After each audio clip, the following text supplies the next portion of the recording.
अहिल्यानगर जिल्ह्यातील ताजा घडामोडी बघण्यासाठी आजच रोखोक या वृत्तवाहिनीला सबस्क्राईब करा, लाईक करा आणि शेअर करा। महाराष्ट्राची कुलस्वामिनी आई तुळजाभवानी, हिंदवी स्वराज्याचे संस्थापक छत्रपती शिवाजी महाराज, महामानव डॉक्टर बाबासाहेब आंबेडकर, लोकशाहीर अण्णाभाऊ साठे, सर्वच महापुरुष, हिंदू हृदय सम्राट, शिवसेना प्रमुख श्रीमान बाळासाहेब ठाकरे या सर्वांच्या चरणी विनम्र अभिवादन करते। सर्वप्रथम सर्व आलेल्या माता भगिनींना मी एक विनंती करते, आपण ज्यांना ऐकायला आलेले आहात त्यांचं अजून भाषण बाकी आहे, आपल्याला त्यांना ऐकायचं आहे। थंडी पण आज थोडी जास्त आहे, पण आपल्याला विनंती का आपण थोडा वेळ कुठेही जागेवर बसू नये, आपल्याला दादांचे विचार ऐकायचे। आज आपण ज्यांना ऐकण्यासाठी इथे आलेले आहोत असे महाराष्ट्राचे विरोधी पक्ष नेते, शिवसेनेचा ढाणेवाग अंबादासदादा दानवे, शिवसेनेचे जिल्हा प्रमुख सचिन भाऊ पोते, राष्ट्रवादीचे जिल्हा प्रमुख संदीप भाऊ वरपे,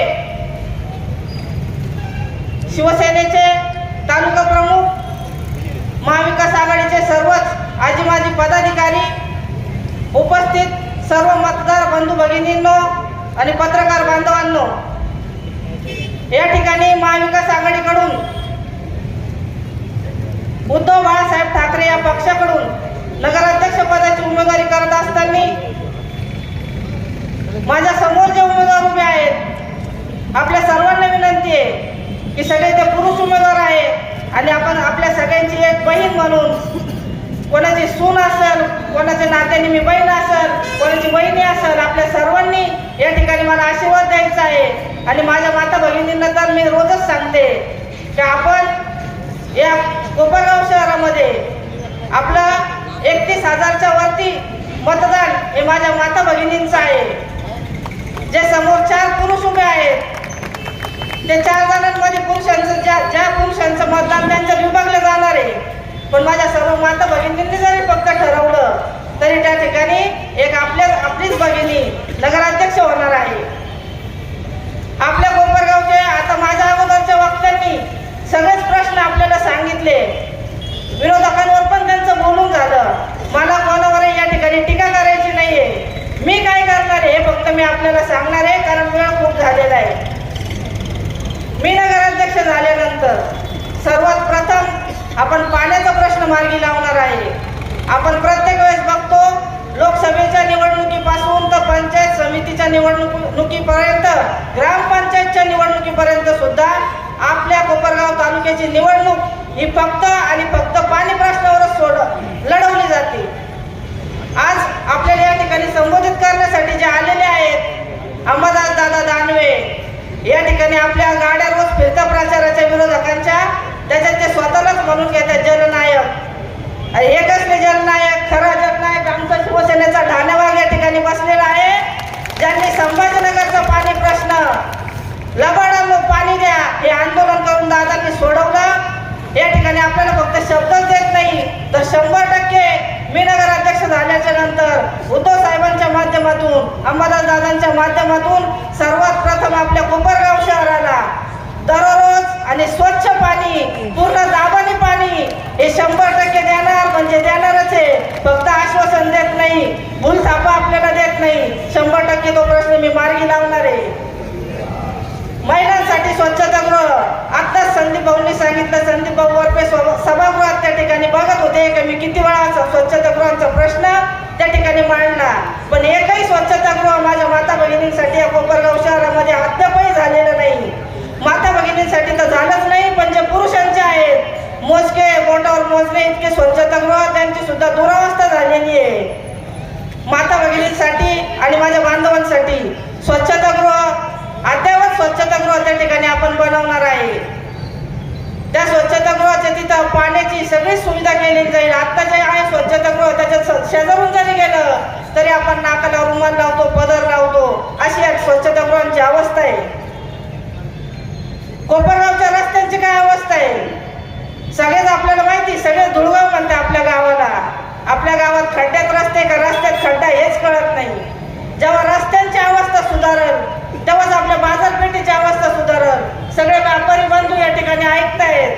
दररोज त्यांच्या प्रचाराला जातो तेव्हा सुद्धा ते त्यांची व्यथा जी आहे रोजची ते मांडतात आमच्या समोर. आम्ही सुद्धा एक व्यापारी असल्यामुळं आम्हाला माहिती का कोपरगावच्या बाजारपेठेची काय अवस्था झालेली आहे. त्याच्यामुळं सगळ्यात अगोदर रस्त्यांचा सुद्धा प्रश्न मार्गी लावणारे, रस्ते जर नीट झाले तो कोपरगाव शहराचं दळणवळण हे सुधारणार आहे आणि सगळ्या व्यापारी बंधूंचा त्या ठिकाणी प्रश्न मिटणार आहे. आपण बघितलं आपल्या कोपरगाव शहरामध्ये 2 वेळा अतिक्रमण झालं. आपल्या कोपरगावची बाजारपेठ ही उद्ध्वस्त करण्यात आली. त्याच्यासाठी कुठलाही ठोस निर्णय, कोणताही ठोस पाऊल हे आपले दोन्ही नेते, तालुक्याचे जे नेते, एक भैया आणि एक दादा, यांनी कधीही तो प्रश्न मार्गी लावण्याचा प्रयत्न केला नाही. मी नगराध्यक्ष झाल्यावर ज्या ठिकाणी कोपरगावचे ओपन स्पेस आहे, ज्या ठिकाणी कोपरगावच्या जागा आहे, नगरपालिकेच्या ज्या ठिकाणी जागा आहे त्या जागेवर शॉपिंग कॉम्प्लेक्स असेल, खोका शॉप असेल आणि जे माझे रोडवर बसणारे, मोलमजुरी करणारे, ज्या हातगाड्यांवर धंदा करणारे जे माझे व्यापारी बंधू आणि भगिनी आहे यांच्यासाठी सुद्धा एक हक्काची जागा. आता आपण बघतो का जेव्हा काही सण आला, काय आलं, जेव्हा दुकानं लागतात त्यांना उठून दिलं जातं का इथून उठा, इथं बसायचं नाही. त्यावेळेला ते आमच्याकडे त्यांच्या व्यथा मांडलेल्या असतात. तर त्यांना हक्काची जागा मिळवून देणार आहे का त्यांना तिथून कोणी उठ मानणार नाही. त्याच्यानंतर प्रश्न राहतो छोट्या मुलांसाठी कुठेही बगीचा नाही, तिथं बगीचा आपण बनवणार आहे. महिला भगिनींसाठी ओपन जिम, जॉगिंग ट्रॅक हे सुद्धा आपण करणार आहे. आता जे बाजारवटे आपल्या इथं झालेले त्या बाजारवट्यांसाठी 1,26 लाख रुपये त्या ठिकाणी खर्च केला, पण त्याचा कुठलाही उपयोग होत नाही. त्या बाजारवट्यांच्या जागेवर जॉगिंग ट्रॅकसाठी वर्षानुवर्ष मी भांडत आले, पण त्या ठिकाणी त्या जागेचा दुरुपयोग केला, निधी सुद्धा त्या ठिकाणी वाया घालवला. परंतु सगळ्या माता भगिनी आणि मतदार बंधू भगिनींना मी आश्वस्त करते की आपल्यासाठी सुसज्ज असं जॉगिंग ट्रॅक, ओपन जिम, लहान मुलांना खेळण्यासाठी ज्या ज्या ठिकाणी कोपरगाव नगरपालिकेचे ओपन स्पेस आहे त्या ठिकाणी आपण गार्डन करून मुलांसाठी खेळणे त्या ठिकाणी बसवणार आहे. वृद्धांसाठी सुद्धा आपण विरंगुळा केंद्र वृद्धांसाठी सुद्धा आपण त्या ठिकाणी करणार आहे. हे फक्त शब्द देत नाही, भूलथापा देत नाही, हे 100% करून दाखवणार आहे. ज्या दिवशी तुम्हाला असं वाटल की यांनी खोटे आश्वासनं दिले त्या दिवशी आपण कोपरगाव नगरपालिकेवर या किंवा माझं मेडिकल शॉप आहे ते सुद्धा आपल्याला माहिती, माझं घर आपल्याला माहिती आहे. मला भेटण्यासाठी आपल्याला कुठल्याही वॉचमॅनला भेटायचं नाही, कुठल्या पीएला भेटायचं नाही, आपण डायरेक्ट मला भेटू शकता. आणि त्या जेव्हा मी आश्वासनं दिलेले, हे शब्द दिलेले पूर्ण करणार नाही, याच ठिकाणी आंबेडकर पुतळ्यासमोर शिवाजी महाराजांच्या आणि डॉक्टर बाबासाहेबांच्या साक्षीने याच ठिकाणी मी राजीनामा देऊन टाकल. तुम्हाला कधी असा पस्ताव होणार नाही की आपलं मत हे वायाला गेलं. प्रत्येकाच्या मतात आपण ह्या महिलेला मत दिलं याचा आपल्या सर्वांना अभिमान वाटल. असंच काम या ठिकाणी मी करून दाखवल. माझ्यासोबत महाविकास आघाडीचे 17 उमेदवार उभे आहेत आणि एक उमेदवार हा पुरस्कृत आहे. त्या पुरस्कृत उमेदवाराची निशाणी आहे हिरा. महाविकास आघाडीचे राष्ट्रवादी पक्षाचे उमेदवार आहेत त्यांचे निशाणी आहे तुतारी वाजवणारा माणूस. आणि शिवसेनेचे जे उमेदवार आहेत त्यांची निशाणी आहे मशाल. आपल्या सर्वांना कळकळीची विनंती करते, येत्या 20 तारखेला मतदान आहे. कुठल्याही भूलथापांना आपण बळी पडू नका. आता संदीप भाऊनी जे सांगितलं का चॉकलेट येतात आदल्या दिवशी आपल्याला, भाऊ ते पहिले फक्त आदल्या दिवशी येत होते. आता काय होतं माहिती का, बाजारच्या दिवशी पण येतं का लोकांना एनर्जी मिळली पाहिजे ते चॉकलेट घेऊन. काल सोमवारचा बाजार झाला, त्या बाजारात सुद्धा चॉकलेट देण्यात आलं प्रत्येक माता भगिनीला घरी जाऊन. सोमवारी देण्यात येतं, नंतर परत इतर वेळेस पण असे दररोजचे चालू. मी तर म्हणते चॉकलेट कॅडबरी दररोज चालू आहे.